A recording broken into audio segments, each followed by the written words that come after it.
Bell वाजली. मनीषाने दार उघडलं. दारात एक विलक्षण देखणी स्त्री, 35शीच्या घरातली, राजघराण्यातल्या किंवा एखाद्या संस्थानिकांच्या सिंहासनावरून अथवा अंतगृहातून बाहेर पडावी इतकी देखणी.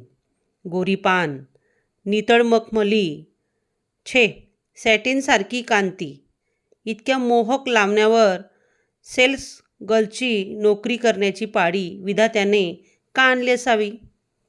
रणरणत्या उन्हात नक्की कोणता तरी साबण किंवा बायकांना लागणाऱ्या काही तशाच वस्तू घेऊन आली असणार.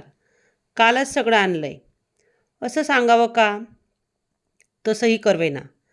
तेवढ्यात नमस्कार करीत तिने विचारलं, आपण मनीषा दिवसकर का?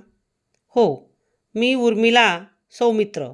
आपल्याला साठ्यांनी माझ्या संदर्भात फोन केला होता का?